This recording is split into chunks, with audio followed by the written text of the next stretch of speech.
Assalamualaikum warahmatullahi wabarakatuh. Waalaikumsalam warahmatullahi wabarakatuh.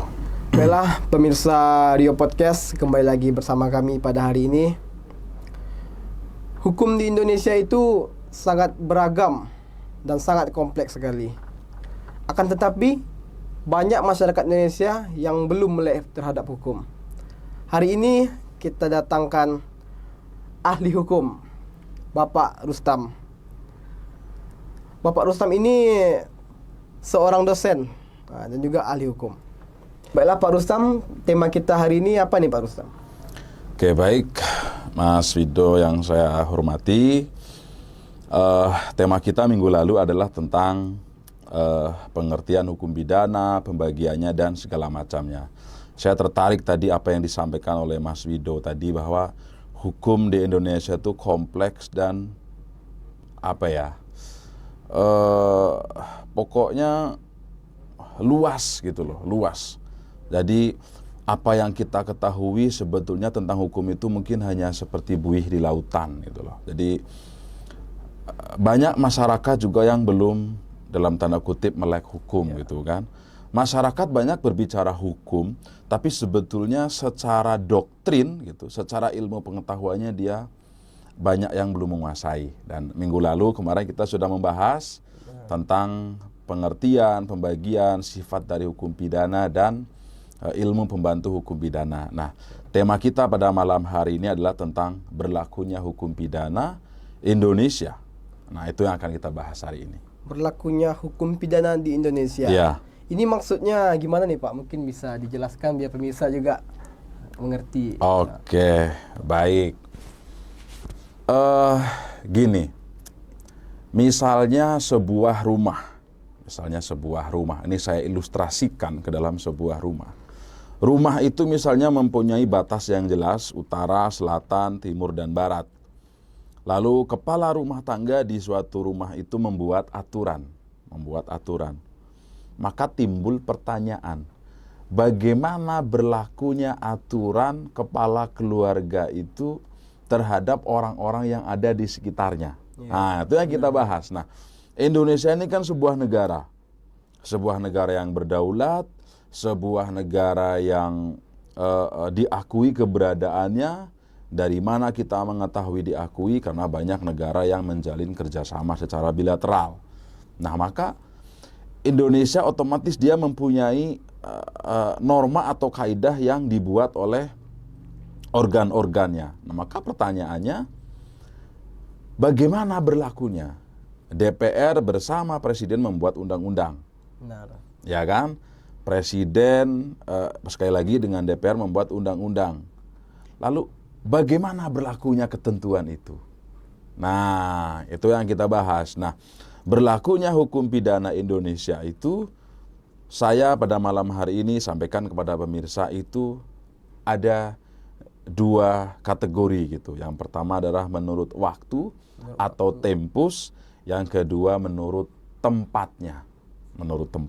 Itu dia. Oh, berarti hukum ini ada dua azasnya ya Pak? Ya, hukum pidana Hukum berlakunya, pidana, itu ada dua azas, menurut waktu dan menurut tempatnya. Oke, mungkin bisa dijelaskan Pak menurut waktunya apa dan menurut tempatnya bagaimana gitu Pak? Oke, baik.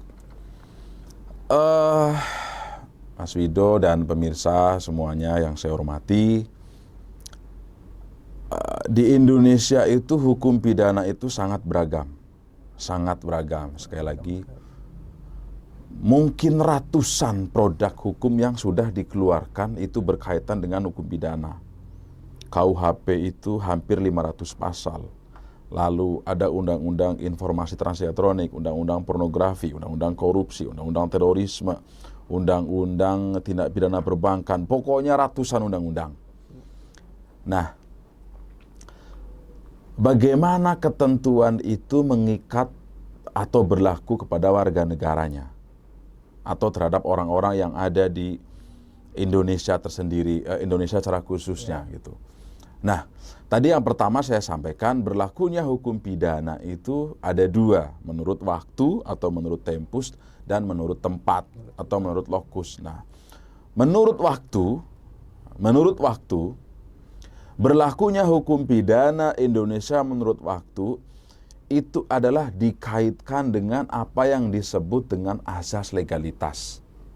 Nah, azas legalitas ini mungkin Mas Fido baru pertama mendengar ya. Iya, saya baru pertama mendengar. Azas legalitas itu kalau di pasal 1 ayat 1 KUHP sebelum diterjemahkan menjadi bahasa Indonesia itu berbunyi nullum delictum nulla puna sine previa legi punali. Nah, jadi tidak ada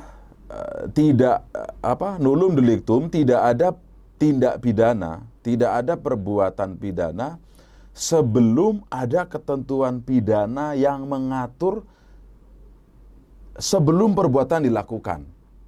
Artinya gini, Mas Fido dan semua pemirsa di rumah, hukum itu dibuat hari ini, kan waktu nih, Ya, waktu hari ini kan waktu nih. Benar. Misalnya tanggal 2 sekarang kan, hukum pidana misalnya dibuat tanggal 2 siang misalnya. Maka itu berlakunya, misalnya tanggal 3 dicatatkan dalam lembaran negara, maka berlakunya itu setelah dicatatkan itu langsung maju ke depan gitu loh, bukan mundur. Jadi hukum itu bukan dibuat pada hari Senin, berlakunya mundur ke Minggu, ke Sabtu, tidak. Hukum itu dibuat hari Senin, maka berlakunya itu secara mudahnya kita ilustrasikan itu hari Senin ketok Palu, hukum disahkan, maka berlakunya itu Selasa, Rabu, Kamis, Jumat, dan seterusnya. Sepanjang hukum itu belum diadakan perubahan atau belum dicabut. Nah, jadi ini yang namanya menurut waktu. Iya, iya. Nah, jadi berlakunya hukum pidana menurut waktu itu adalah dikaitkan dengan azas legalitas. Oh, iya. Jadi mengapa hukum itu, kan pertanyaan berikutnya, mengapa hukum itu berlaku maju? Iya. Bukan mundur kan gitu. Benar, mau ditanyakan. Iya kan? Pasti pertanyaan Mas kan kayak gitu tuh. Ya, betul. Mengapa hukum itu berlaku dibuat hari Senin, berlakunya Selasa, Rabu, dan seterusnya? Ya. Saya ilustrasikan, seandainya hukum berlaku mundur. Misalnya Mas Wido hari ini bergaul dengan lingkungan sekitar gitu ya. Ya. Lalu ada sebuah perbuatan atau sebuah kata-kata dari temannya itu yang membuat kita tersinggung. Nah, tersinggung nih, kita tersinggung. Kejadiannya misalnya tanggal 3 besok. Misalnya besok Mas Fido bergaul dengan temannya, ada kata-kata yang membuat tersinggung Mas Fido. Tanggal 3 Februari, 3 Maret.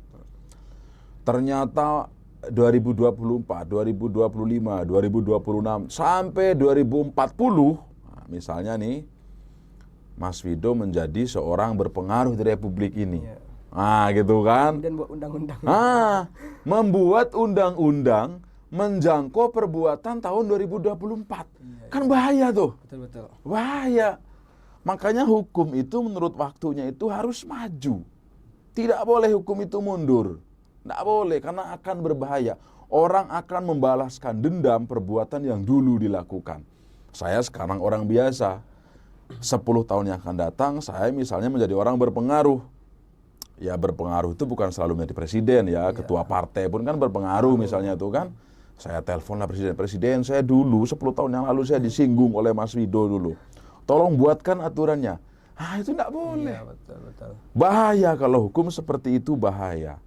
Mengapa seperti itu? Sekali lagi, karena jadi jaminan terhadap hukum itu tidak boleh mundur. Itu ada di Undang-Undang Hak Asasi Manusia, ada di Undang-Undang tentang kekuasaan kehakiman gitu, dan bahkan ada di KUHP, dicantumkan di pasal 1 ayat 1. Nah, berarti begitu pentingnya kan? Kan semua undang-undang itu kan pertama kan pasal 1. Iya. Ini pasal 1 ayatnya pun ke 1. Itulah begitu pentingnya. Bunyinya nullum delictum nulla puna sine previa legi punali. Tidak ada perbuatan pidana sepanjang sebelum ada ketentuan yang dibuat terlebih dahulu sebelum perbuatan dilakukan. Itu. Ini menurut waktunya. Iya, berarti harus ketok palu dulu baru berlaku. Baru berlaku. Oh, iya. Nggak boleh mundur. Nggak boleh mundur. Lalu apakah hukum itu boleh mundur? Boleh. Nah, ini pengecualian. Tapi ada syaratnya, ada syaratnya. Sepanjang yang berlaku mundur itu menguntungkan bagi si terdakwa. Saya contohkan. Hari ini pencurian itu ancamannya 5 tahun. Ya, Hari ini ancamannya 5 tahun. Ada orang mencuri. Lalu masuk ke kepolisian, ke penyidik, masuk ke penuntut umum, di jaksa, lalu disidangkanlah di pengadilan. Oke? Kan ancamannya 5 tahun tadi nih. Sesampainya di pengadilan, ternyata ada perubahan. Pencurian itu yang tadinya 5 tahun menjadi 3 tahun misalnya, ancaman paling lama. Maka hakim boleh memberlakukan yang 3 tahun itu. Mengapa? Karena menguntungkan si pelaku. Nah, jadi jaminannya di situ. Jadi hukum itu boleh mundur sepanjang dia menguntungkan. Kan tadi kan kenapa hukum itu tidak boleh mundur? Kan kita takut nih ada orang balas dendam nanti itu kan. Tapi dalam doktrin hukum itu boleh mundur, tapi apa? Sepanjang dia menguntungkan. Pelaku yang diuntungkan nih, Pak. Ya, pelaku yang diuntungkan.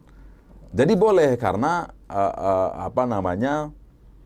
dalam due process of law kan pelaku dia juga sebagai subjek, maka dia harus dihormati hak-haknya. Jadi sekali lagi pemirsa di rumah juga, azas legalitas berkaitan dengan pasal 1 ayat 1 KUHP itu kan pengertiannya tidak boleh surut, hukum tidak boleh mundur. Jadi hukum itu boleh mundur sepanjang, sekali lagi sepanjang aturan yang mundur itu menguntungkan bagi si terdakwa. Kalau lebih memberatkan tidak bisa. Walaupun ada aturan yang baru nih tapi memberatkan, nggak bisa, tetap dipakai yang lama. Sepanjang kan kita hari ini kita mencuri, ancamannya pencurian itu 5 tahun. Dibuat, lalu kita masuk ke pengadilan, masih pakai yang 5 tahun itu kan. Sampai kita di persidangan ternyata ada perubahan. Pencurian itu hukumannya menjadi 10 tahun. Nggak bisa dipakai itu yang baru tuh. Gitu. Tetap dipakai yang lama. Yang meringankan banyak. Kalau yang meringankan, yang baru bisa dipakai. Yang baru kalau dia meringankan itu bisa dipakai terhadap si pelaku. Dasarnya adalah dia menguntungkan bagi si terdakwa atau si pelaku lah, kira-kira kayak gitu. Baik, pembahasan menarik kepada pemirsa, kepada subscriber semuanya yang menonton, yang like podcast ini, terima kasih. Saya ada kuis.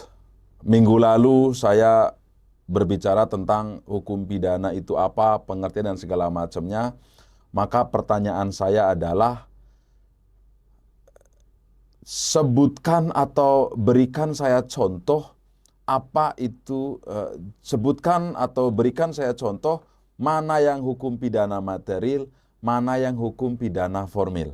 Karena kemarin saya hanya penjelasannya, saya tidak membuat contohnya. Jadi pertanyaan adalah, jelaskan contoh hukum pidana material dan hukum pidana formil.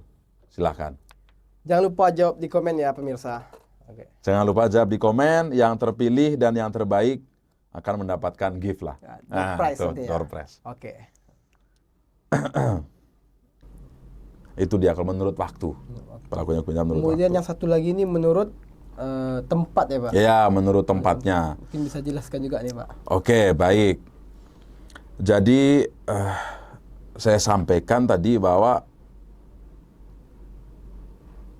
hukum itu menurut waktu kan berkaitan dengan asas legalitas. Hukum tidak boleh mundur. Nah, tadi saya katakan hukum itu boleh diberlakukan mundur sepanjang dia ada perubahan, lalu yang perubahan itu menguntungkan. Nah, itu boleh. Itu juga ada di dalam Undang-Undang Nomor 39 Tahun 99 tentang hak asasi manusia. Bunyinya adalah setiap ada perubahan dalam peraturan perundang-undangan maka berlaku ketentuan yang paling menguntungkan bagi si tersangka. Nah, bukan hanya terdakwa sebetulnya, tersangka pun bisa. Nah, jadi hari ini ada orang dilaporkan melakukan pembunuhan misalnya. Pembunuhan itu kan samanya 15 tahun Mas Rido. Dilaporkan besok ke Polres. Masuk ke kepolisian, seminggu kemudian ada perubahan hukum. Pembunuhan itu menjadi 10 tahun. Nah, maka yang dipakai yang baru. Karena dia menguntungkan si tersangka tadi. Nah, itu dia. Nah, selanjutnya berlakunya hukum pidana menurut lokusnya. Tadi saya sampaikan menurut tempat, selanjutnya adalah menurut tadi waktu. Tadi menurut waktu, yang sekarang berlaku adalah menurut tempatnya. Jadi Indonesia sebagai sebuah negara kan mempunyai batas-batas nih. Batas kalau kita dikaitkan dengan batas astronomi, misalnya 6 derajat lintang utara, 11 derajat lintang selatan, kan kayak gitu kan. Wah, ada bujur timur lagi kayak gitulah kan, saya kurang hafal lah. Lalu batas sebelah timur itu apa, batas sebelah barat itu apa, batas sebelah selatan itu apa, batas sebelah utara itu apa. Nah, itu mengindikasikan bahwa Indonesia itu adalah negara yang mempunyai batas-batas. Nah, Indonesia mempunyai batas, tapi kan Indonesia dia mempunyai ketentuan. Nah, sekarang pertanyaannya, di mana saja hukum Indonesia ini bisa berlaku? Nah, ini adalah pembahasan tentang berlakunya hukum pidana Indonesia menurut tempat. Nah, itu kan. Yang pertama adalah, ini ada 4 azas, Mas Wido, ada 4 azas. Berlakunya hukum pidana Indonesia menurut tempat itu ada 4 asas. Ada 4 asas. Yang pertama adalah asas teritorial. Nah, yang kedua azas nasional aktif, 2. Yang ketiga nasional pasif. Yang keempat adalah azas universalitas. Nah, ada 4 asas nih. Yang pertama teritorial, nasional aktif, nasional pasif, lalu yang keempat adalah azas universal atau universalitas. Nah, kita bahas satu persatu lah ya. Oh iya, boleh. Jelaskan dulu. Yang pertama azas teritorial. Menurut azas teritorial, hukum pidana Indonesia itu berlaku bagi siapa saja. Siapa saja. Mau dia orang WNI, mau dia orang warga negara asing. Sepanjang dia di wilayah Indonesia, hukumnya berlaku. Maka berlakulah hukum pidana Indonesia bagi dia. Kalau Mas Wido kan WNI, melakukan tindak pidana di Indonesia, maka berlaku hukum pidana Indonesia. Mas Wido orang Malaysia, tapi lagi ke Indonesia, berlaku juga. Kalau melakukan tindak pidana, maka berlaku hukum pidana Indonesia. Ini azas teritorial. Jadi pengertiannya itu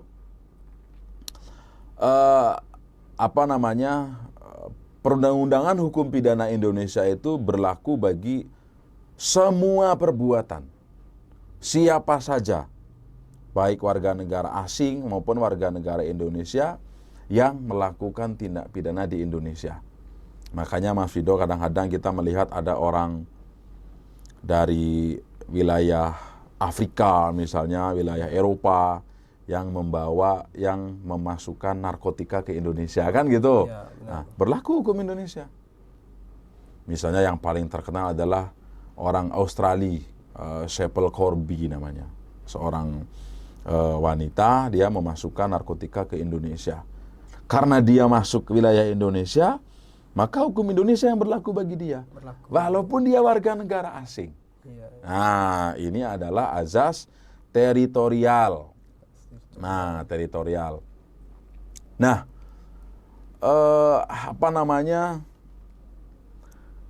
perluasan wilayah Indonesia tadi, sekarang kan zaman semakin maju nih. Sekarang zaman semakin maju, maka transportasi juga masuk. Jadi wilayah Indonesia yang tadi saya katakan batas utaranya mana, batas timurnya mana, batas baratnya mana, batas selatannya mana, itu kan wilayah Indonesia tuh, wilayah Indonesia.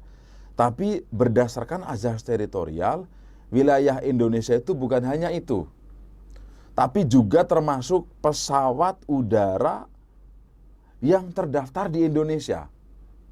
Ketika dia melakukan penerbangan ke luar negeri, ada tindak pidana di dalam pesawat, maka berlaku hukum pidana Indonesia. Walaupun pesawatnya itu sedang di luar negeri. Sedang di ruang angkasa, di ruang udara luar negeri.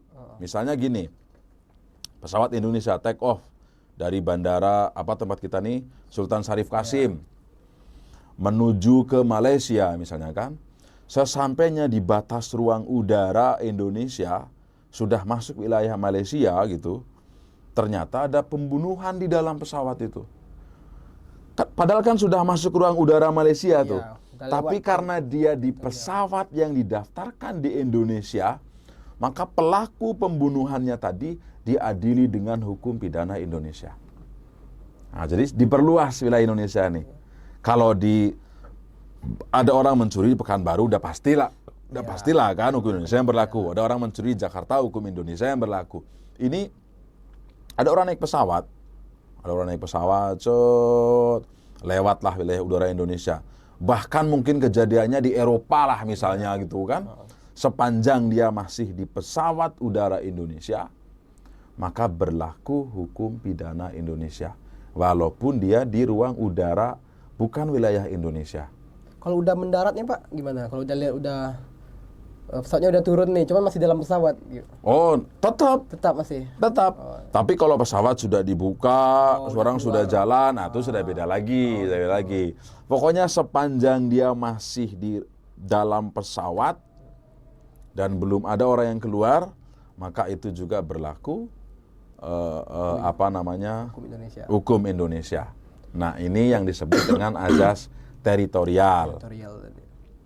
Yang kedua adalah azas nasional aktif, tadi saya katakan. Tadi saya katakan teritorial, nasional aktif, nasional pasif, azas universal. Benar. Nah, kan gitu tuh. Nah, saya tadi yang teritorial, sekarang yang nasional aktif. Nah, nasional aktif ini mengatakan hukum pidana Indonesia itu mengikuti warga negara Indonesia dimanapun dia berada. Nah, ini dia. Ini wilayah Indonesia. Mas Wido pergi ke Eropa misalnya, menetap di Eropa, bisa berlaku hukum pidana Indonesia ketika Mas Wido melakukan tindak pidana. Tapi terhadap asas ini ada pengecualian. Nah, jadi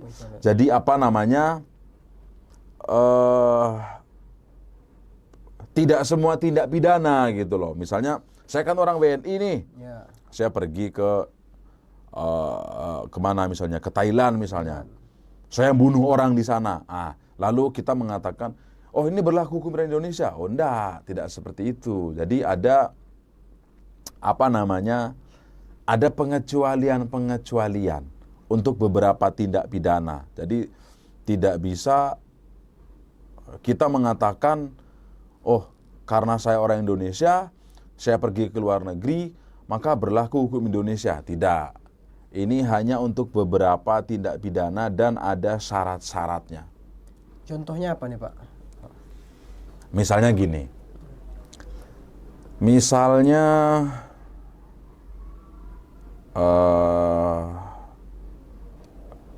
Mas Wido orang WNI kan? Orang WNI. Lalu pergi ke jauh-jauh lah, misalnya di Malaysia lah misalnya gitu kan. Sesampainya di Malaysia menetap seminggu, menetap sehari, 2 hari, seminggu gitu kan. Ternyata kerjaannya Mas Wido di Malaysia itu adalah membuat uang rupiah palsu. Gitu kan. Ini di Malaysia padahal nih. Mas Wido orang Indonesia, tempatnya di Malaysia, tapi pekerjaannya Mas Wido itu di Malaysia itu memalsukan uang rupiah.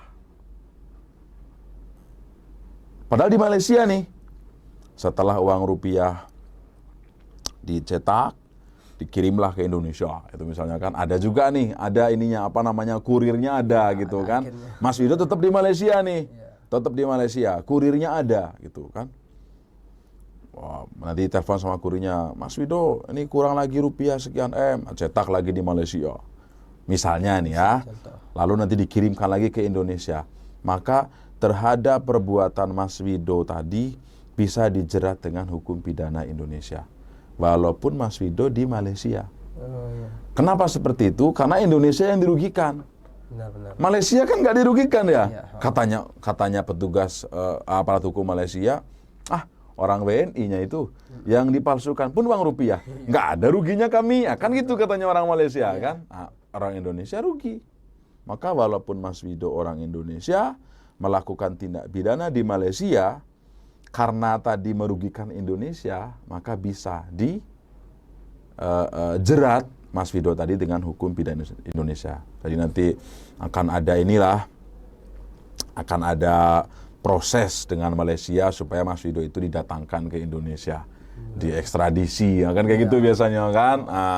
Tapi itu tentu tidak mudah. Kalau kata orang Malaysia, enggak bisa. Pokoknya ini Mas Wido adalah orang Malaysia, dilindungi. Susah juga. Tapi yang jelas, seandainya Mas Wido bisa ditangkap oleh polisi Indonesia, oleh Interpol misalnya, didatangkan ke Indonesia, bisa dijerat dengan hukum pidana Indonesia. Nah, itu dia. Nah, yang ketiga, tadi azas teritorial, azas nasional aktif. Yang ketiga adalah azas perlindungan. Atas perlindungan. Atau disebut dengan azas nasional pasif. Pasif ya. Tadi kan saya katakan teritorial, nasional aktif, nasional pasif. Jadi saya kasih pengertian lagi. Teritorial, nasional aktif itu ada yang menyebut dengan azas personalitas. Nasional pasif disebut dengan azas perlindungan. Nah, apa yang dimaksud dengan azas perlindungan atau nasional pasif? Itu hukum pidana Indonesia ini berlaku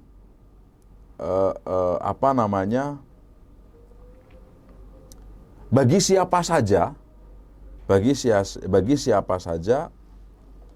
yang membahayakan kepentingan nasional di luar negeri.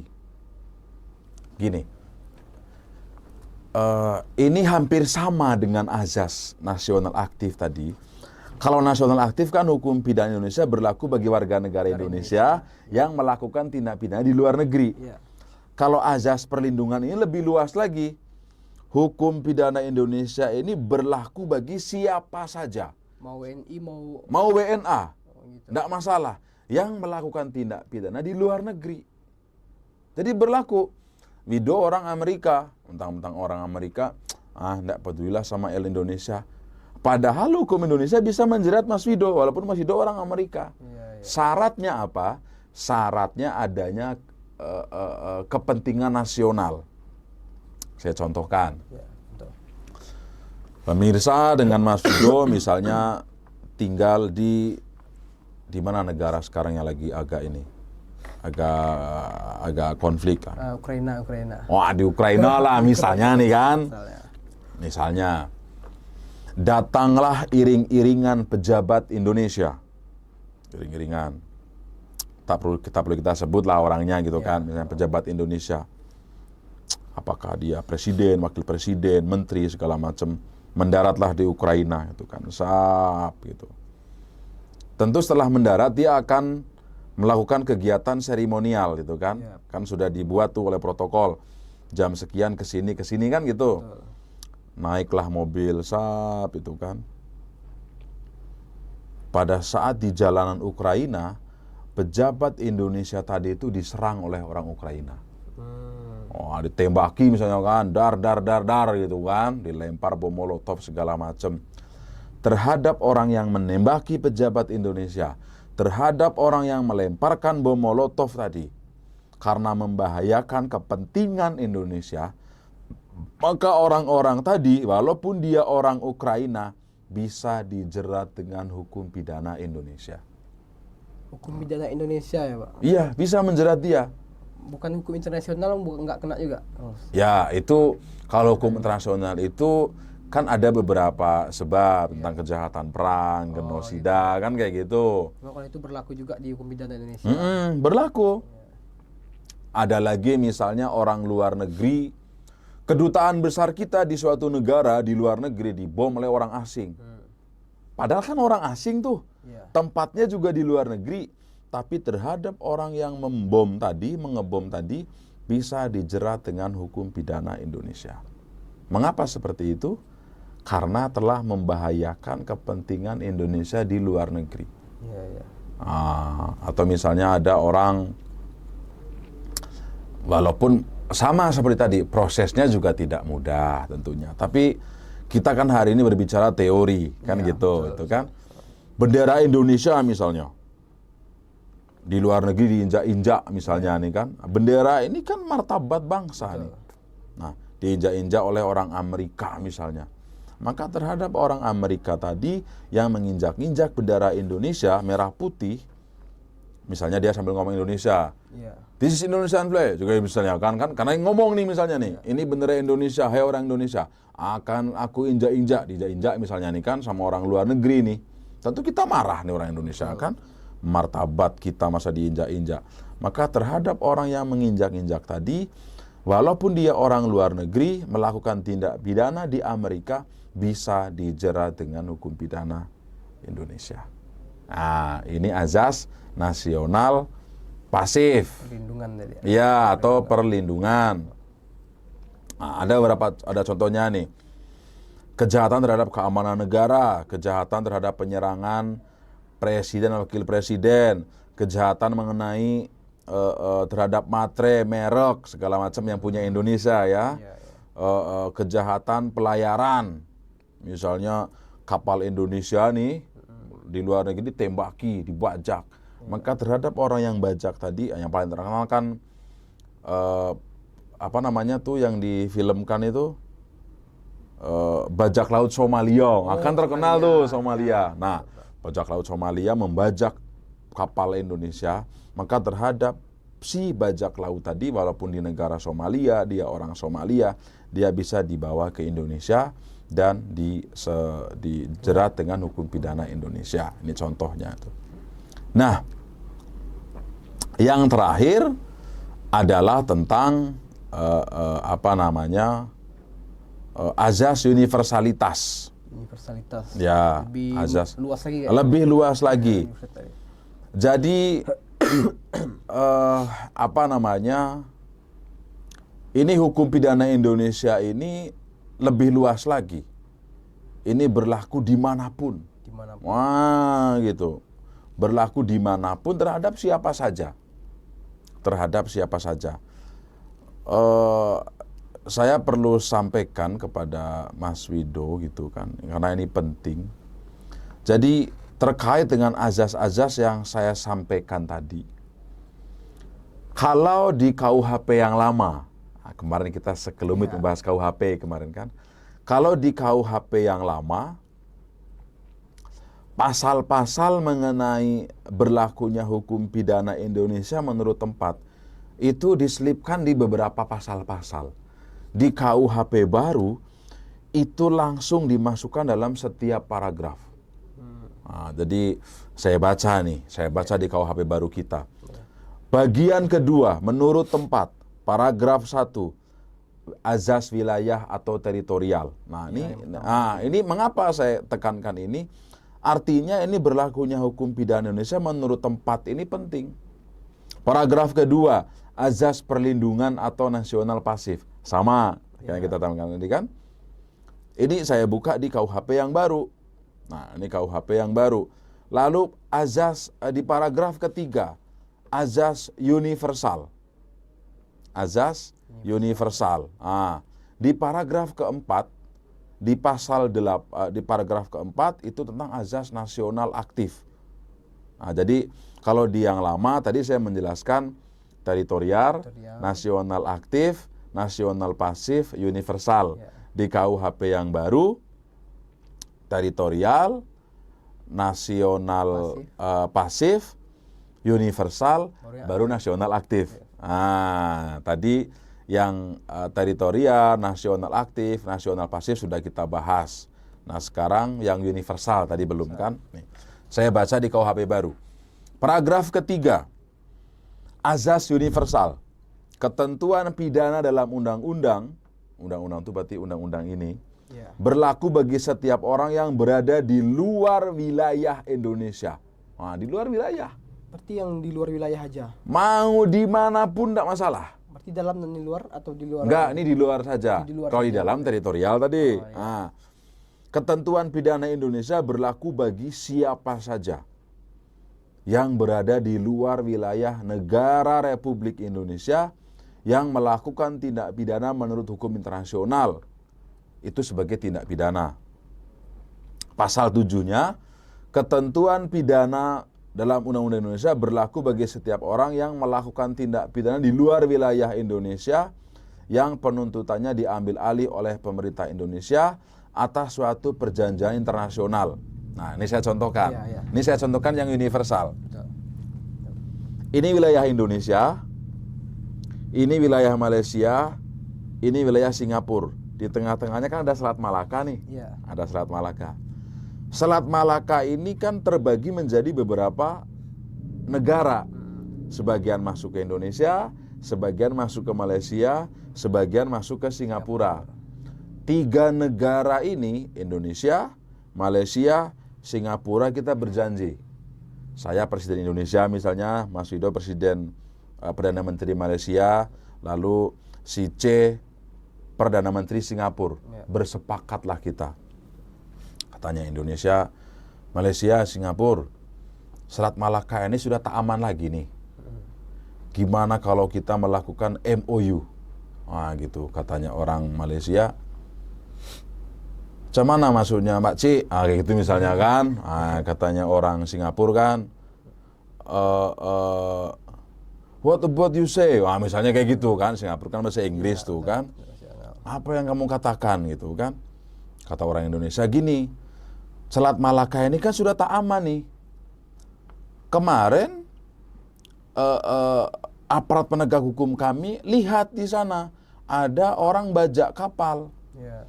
Tapi katanya aparat hukum Indonesia, kapalnya bukan kapal Indonesia.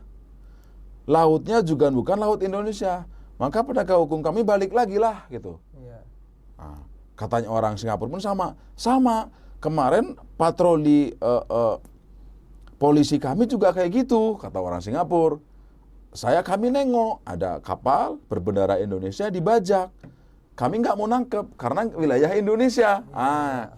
Akhirnya karena Malaysia pun sama juga, kami juga sama kemarin. Ada kapal Indonesia dibajak, tapi setelah kami cek bukan wilayah Malaysia. Kami biarin aja lah. Nah akhirnya 3 negara ini sepakat. Sekarang gini aja, siapapun pokoknya mau di laut manapun, kalau ada tindak pidana tangkap saja. Nah itu dia, masuklah saya sama Mas Hido patroli. Masuklah ke garis batas laut Indonesia. 1 meter lagi laut Singapura. Mak, ada kapal dibajak tuh. Kita lihat nih, masih di wilayah Indonesia. Kok ada kapal dibajak tuh gitu kan. Kapalnya benderanya Singapura. Yang bajak juga bukan orang Indonesia, kayak gitu kan. Tapi karena kita tadi sudah ada perjanjian, Udah kesepakatan, tangkap dan dibawa ke Indonesia, adili dengan hukum Indonesia. Berarti siapa yang nangkap nih yang adilinya? Iya, siapapun. Nanti ada di laut Indonesia pun misalnya orang Singapura lihat ya tangkap aja sama Singapura, bawa ke Singapura. Oh gitu. Nah, ini jadi azas universal ini tujuannya apa? Tujuannya supaya lingkungan internasional itu aman. Iya. Nah, kan kalau tidak seperti ini kan kayak tadi jadinya nih. Iya, bisa lari aja dia. Iya. Keluar. Saya patroli Indonesia nengok itu kan, wih kasihan lah kapal Malaysia itu ya, dirampok, penumpangnya dibunuh semua. Tapi kami orang Indonesia, Polair Indonesia misalnya, itu kan bukan wilayah Indonesia, Betul. itu kan wilayah Malaysia. Ini batasnya nih, nggak bisa lagi lah kami. Nah, tapi dengan dasar perjanjian tadi internasional, kan perjanjian Indonesia, Malaysia, Singapura kan sudah internasional tuh, sudah 3 negara kan. Nah, dengan perjanjian dasar perjanjian internasional tadi, maka siapapun yang melihat ada suatu tindak pidana walaupun bukan di wilayah Indonesia, namun kita bisa memberlakukan terhadap si pelaku itu dengan hukum pidana Indonesia. Sekali lagi, walaupun dia tidak di wilayah Indonesia dan orangnya juga bukan orang Indonesia. Indonesia pun sebetulnya tak rugi. Benar. Kan gitu. Yang dibajak kapal Singapura, pelakunya orang Singapura, wilayahnya di Singapura, kan nggak rugi kami. Tapi atas dasar perjanjian internasional tadi, kita bisa menangkap itu dan diberlakukan dengan hukum pidana Indonesia. Itu dia. Oke. Berarti 4 azas tadi itu yang berdasarkan tempat, Pak. Berdasarkan tempat. Jadi berlakunya hukum pidana Indonesia itu yang pertama menurut waktu didasarkan pada azas legalitas. Apa azas legalitas itu? Hukum tidak boleh mundur. Nah, kan kayak gitu tuh. Hukum tidak boleh mundur. Hukum itu harus maju. Lalu tidak boleh kita ngarang-ngarang. Oh ini bisa nih. Oh ini bisa nih. Ini sebuah bunga tiruan. Benar. Oke kan, bunga tiruan. Saya makan bunga ini, ternyata bunga ini memabukkan. Ini contoh nih, bunga ini memabukkan. Hari ini, kan malam ini saya makan nih. Lalu besoknya saya dilaporkan ke polisi karena memakan bunga yang memabukkan. Saya akan komplain sebagai orang yang paham hukum. Pak, belum ada larangan saya makan bunga. Ini ya, hukum pidananya belum ada. Belum ada. Lalu dikarang-karang, oh bunga ini kan memabukkan, berarti kita anggap aja lah bunga ini sama dengan narkotika. Nggak bisa kayak gitu. Jadi ngarang-ngarang. Lalu setelah itu karena kita berdebat dibuat saja. Buat aja hukumnya baru. Barang siapa memakan, mengkonsumsi bunga-bungaan, dijeratlah saya. Padahal saya kemarin melakukan. Nggak bisa kayak gitu. Boleh asalkan meringankan. Kalau meringankan boleh. Itu menurut waktu. Kalau menurut tempat, azas teritorial, nasional aktif, nasional pasif, dan azas universal. Itulah kita malam ini. Membahas hukum ini saya sangat tertarik dan ini sangat menarik sebenarnya. Asik. Karena di Indonesia sendiri ini hukum ini seakan-akan tidak dibahas secara mendalam oleh masyarakat Indonesia. Ya, kira-kira seperti itu. Baik Pak Rustam, terima kasih banyak nih Pak kuliah malam hari ini. Saya sangat banyak sekali bertambah ilmu dan juga penonton di rumah. Semoga bisa mengerti dengan apa yang disampaikan tadi. Mas Wido, sebelum ditutup, ini kan kita kuliah malam yang kedua. Kuliah malam yang kedua. Benar. Jadi tujuan saya adalah sama seperti yang Mas Wido di pembuka tadi sampaikan. Mana tahu apa yang kita bahas ini mencerahkan. Bagi mereka yang masih samar, mencerahkan. Bagi mereka yang sudah hafal, menjadi semakin hafal. Maka dari itu, saya punya pertanyaan, punya kuis terhadap pemirsa yang ada, yang menonton, gitu kan, yang menonton. Benar sekali. Ada kuis. Jadi, saya punya kuis. Nanti yang beruntung dan yang terpilih, adalah gift pulsa lah gitu ada gift pulsa. Door prize-nya nih. Ya, jumlahnya tak seberapa ya, tapi jumlahnya tak saya sampaikan lah ya. Nanti saya akan lihat di komen-komen mana yang kira-kira jawaban yang terpilih dan masuk akal. Kalau nanti ada beberapa, maka yang paling cepat yang akan saya ambil kan gitu. Benar. Misalnya sama nih, maka saya ambil yang paling cepat. Pertanyaannya adalah, tadi saya katakan hukum itu tidak boleh surut. Pertanyaan saya, pernahkah Indonesia membuat suatu ketentuan undang-undang, tapi ketentuan itu dibuat setelah tindak pidana terjadi? Sekali lagi, pernahkah Indonesia membuat suatu ketentuan undang-undang yang dibuat setelah tindak pidana terjadi? Sebutkan undang-undangnya dan tentang apa. Kalau memang ada, kalau tidak ada ya sampaikan tidak ada. Itu kuis kita malam ini. Oke, pemirsa di rumah boleh di komen ya untuk jawabannya. Nanti kita seleksi nanti. Betul. Yang benar dan paling cepat. Ya, paling cepat. Oke Pak, terima kasih banyak nih Pak. Sama-sama. Untuk malam hari ini mungkin kita akan buat yang ketiga dan seterusnya agar Indonesia ini menjadi negara yang melek terhadap hukum. Gitu. Ya, masyarakatnya paham tentang hukum kan gitu, betul. Hukum. Betul. Baik, mungkin itu saja dari saya. Saya selaku host undur diri dulu, sampai jumpa di episode berikutnya. Assalamualaikum warahmatullahi wabarakatuh. Waalaikumsalam warahmatullahi wabarakatuh.